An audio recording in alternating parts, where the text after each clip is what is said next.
Hello friends, Dr. Dhawan here, your ENT faculty, and I have got Dr. Kunal with me, our pathology faculty, and I bring here to you the pathology angle of a very famous topic for all sort of exams, and the name of the topic is angiofibroma, where you consider, a 12 or 13 or 14-year-old boy with some nasal mass and epistaxis. So, Dr. Kunal, what are the points to be kept in mind about angiofibroma as far as histopath is concerned? Sir, as the name indicates, angiofibroma.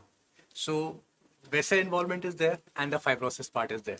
So, whenever we are taking, whenever we are getting a biopsy, generally we are having a polypoidal mass. So, this is the scanner view of a polypoidal mass, and very beautifully it is seen that all these red color things which you are seeing, sir, these are all dilated vessels. Okay. And this part which you are having here, this is all fibrosis which is there. So this is the scanner view in which we have not magnified it much. But as we move ahead, now this again, this is the centrally dilated vessel which we are seeing, the angio part. There are two things, sir. Like whenever we are getting angiofibroma thing, people ask that why you are calling it an angiofibroma. It might be hemangioma also. Yeah. So the differentiation between the angiofibroma and hemangioma is, are you seeing this peripheral, slit-like vasculature? These are slits. So this slit is not seen with hemangiomas. Okay. So this is seen with angiofibromas. So centrally dilated vessel and a peripheral slit-like vasculature, which we are seeing here.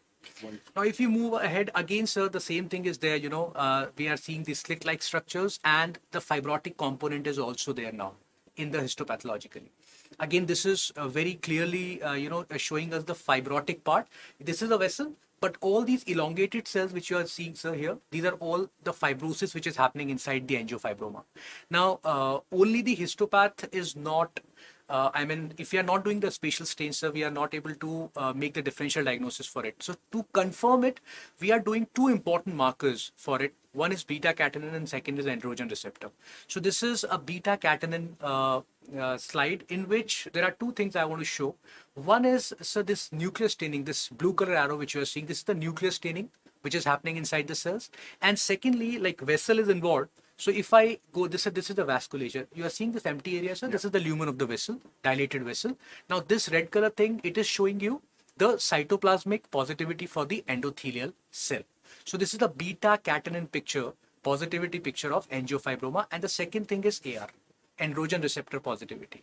Now, if it would have been hemangioma, I would have not got the beta-catenin positivity. I would have not got the AR positivity, and these peripheral slit-like structures would have not been seen. And sir, angiofibroma generally, it is age-specific. Hemangioma mein aisa kuch rehta nahi hai. Yes. So this is the histopathologically things which we are finding with the angiofibroma. Now, so what are the clinical, interpretations to it?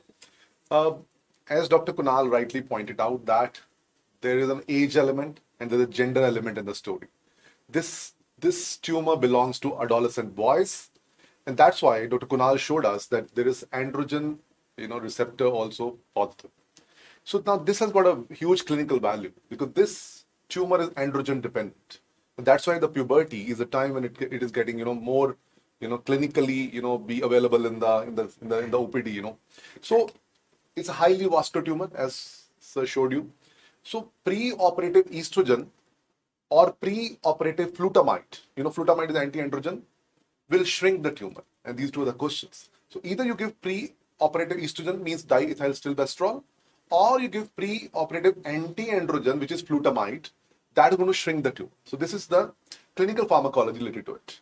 Now, as far as the vascularity of this tumor is concerned, and as we all know, and Dr. Kunal also showed, the malformed blood vessels, which do not have, proper architecture. The tunica media, the muscular layer of the, blood vessel is actually not properly arranged, and it is not really, sufficient enough to cause the contraction or retraction of the vessel once it is, cut. Now, this phenomenon leads to the profuse epistaxis in angiofibroma. And 2 points to remember: it's a highly vascular tumor, agreed. But why it bleeds so much? The reason is that the blood vessels of this tumor do not have the contractile or the muscular layer. That is why once cut, they cannot contract or retract. Therefore, number one, always the story will be 12-year-old boy with nasal mass and profuse epistaxis. And number two, the biopsy is contraindicated in this tumor. So thank you very much, Dr. Kunal. Sir. A beautiful, I would say ENT pathological correlation brought by Kunal sir. And we'll keep bringing you such more topics. Thank you. God bless you.